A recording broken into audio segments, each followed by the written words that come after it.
What's going on, guys? Welcome to the Hustle or Stay Basic channel, the Invest or Stay Basic segment. As always, I'm your host KG, and I'm going to take a look at a video that one of you viewers requested. We're going to take a look at HITI.V. Shout out to HITI.V for requesting this video. I hope you enjoy it. Like I said in my last video, I got a lot of stocks and companies I got to look at, and I will be getting to them.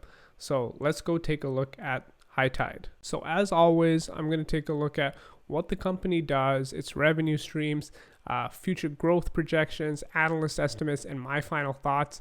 I hope you enjoy it. Please subscribe and like the video if you did. And by the way, I am not a financial advisor. Please go seek one. These are just my thoughts. Okay, with that all cleared up, seems like you guys are really requesting a lot of speculatory stocks. As a value investor, it's killing me slowly, but I'm glad that you're getting value out of it. And personally, I get to learn about more companies. So, it's a win-win. Okay, now that we got that out of the way, let's talk about the company. We are looking at HITI, ticker symbol HITI, trading for 78 cents Canadian per share, and it has a market cap of $476 million. They are in the cannabis industry. They're growing incredibly fast. They are Reddit backed. Apparently, I've seen some forums mention them quite a bit. And they have been up 728% over the last 12 months. So congrats to all you holders and investors that have sold and taken a profit over this time. Okay, so what do they do? So HITI operates as a vertically integrated company in the cannabis market in Canada. It engages in the design, manufacturing, and distribution of smoking accessories and cannabis lifestyle products. The company is involved in wholesale and retailing of cannabis products. Okay, so there's a lot to take in, clearly involved in Canada. So I think let's go figure out what they do on a more detailed level. Starting with, what the heck is a vertically integrated company? So I got this definition from Investopedia, which I think is a great resource. Although I'm not sponsored by them, I highly recommend you guys check out that website. Vertical integration occurs when a company takes control over several of the production steps involved in the creation of a product or service. In other words, vertical integration involves purchasing and bringing in-house a part of production or sales process that was previously outsourced. I made up an example here. For example, if I was a lemon farmer, if that's a thing, and I had a bunch of lemon trees, I would sell them to a grocery store. I would first give them to a distributor who would package them and then give them to the grocery stores, which would sell them. If I wanted to become a vertically integrated company, I could own distribution, manage my own packing and distribution, own that part of the business, and perhaps even create my own local grocery chain that focuses just on lemons. That would be a vertically integrated company because I'm bringing all those processes in-house. So you see I got an arrow here that says forward vertical integration. There's such thing as backward vertical integration as well, where I could be the grocery chain and be like, hey, you know what? I want to own my distribution and I want to own the farming. So there's two types of vertical distribution. I think that's great to know for any investor. If you thought that was cool, subscribe, really appreciate it. Now that we got that out of the way, how does vertical integration apply to HITI.V? So HITI.V implements vertical integration by designing, manufacturing, and distributing cannabis-related accessories, and then selling them at their retail stores, which can be either brick and mortar or online. So they own that whole value stream. I think that's pretty cool, but let's go look at what the sales numbers look like. So in 2020, they finished with $83 million of sales. With Q4 2020, looks like they did just $25 million of sales. They are growing at a fast pace. Look at that quarterly revenue growth trend. But let's go look at the revenue streams and how they are trying to grow to meet that $400 million market cap valuation that they have today. So looking at this breakdown, you can see that 90% of their sales come from their retail revenue stream, about 9.5-10% come from wholesale, and negligible amount comes from corporate. I think it's probably worthwhile to focus on this retail sector. So let's go take a look at that. So the retail sector consists of 75 branded stores across Alberta, Ontario, Manitoba, and Saskatchewan. If you're not familiar with what that is, if you're an American viewer or international viewer, those are Canadian provinces.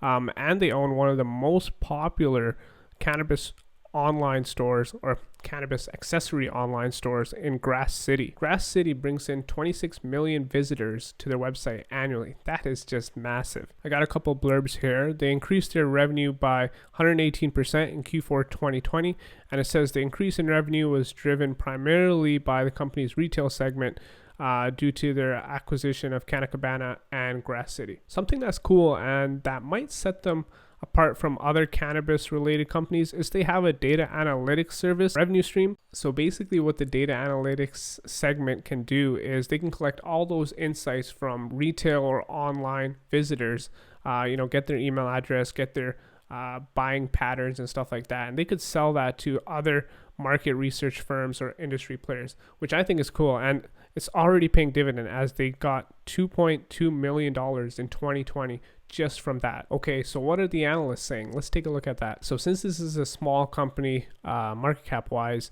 there's not too many analysts covering the company, just two, but they have some huge growth projections. They are estimating the company will grow 111% from 2020 to 2021.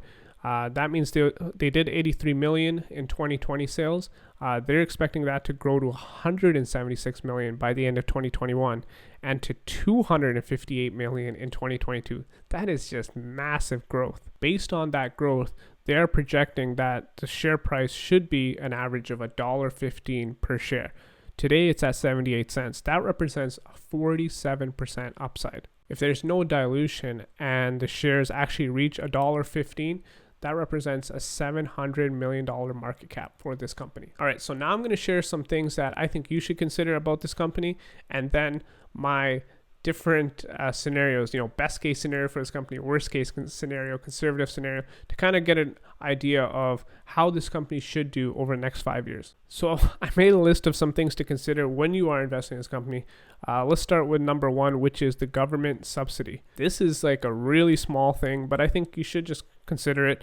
Is they did accept $840,000 from the government of Canada in wage subsidy due to this pandemic. So that might affect the bottom line going forward next year because they're not going to get that. The second thing to consider is the cannabis retail sector is projected by analysts to grow to $9 billion of sales by 2025 in Canada.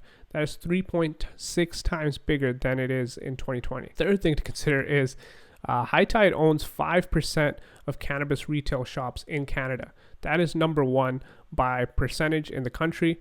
And, if that 9 billion growth happens, that translates to $450 million of sales if HITI.V maintains that 5% ownership of cannabis stores in Canada. Fourth thing to consider is there is a chance of dilution up ahead. They have about $71.5 million worth of convertible bonds that can be converted into shares.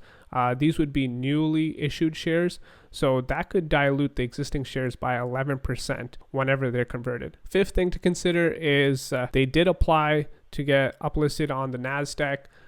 No idea really where that application is today, but there is potential that they do get uplisted on the NASDAQ, so that's pretty cool. Now, last thing to consider is this company did report positive adjusted EBITDA, and they have positive free cash flow, which is you just don't see that with cannabis related companies. So that's great. Okay, so one of the most important things when investing in a growth stock like this is creating the narrative. You got to create the narratives for, worst case scenario, conservative estimate, best case scenario, and items like that. And everyone's narrative can differ. I think that's why it's your narrative as an investor. So this is my narrative that I share for HITI.V. So the worst case scenario for me is in 2025, they do $100 million of sales, which is, only 20 million higher than they did today.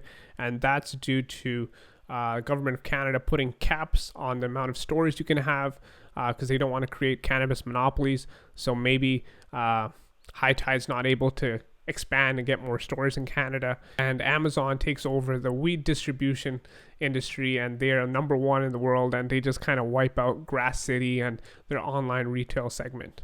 Based on that, I think the company would probably be worth about $80 to $90 million market cap because they'd just not be growing and their online sector would just be devastated.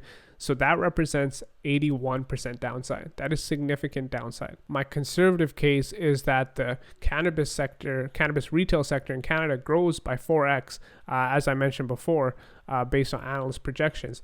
But High Tide only grows by 2x in Canada, and their sales just grow at a slow rate for Grass City and their online segment.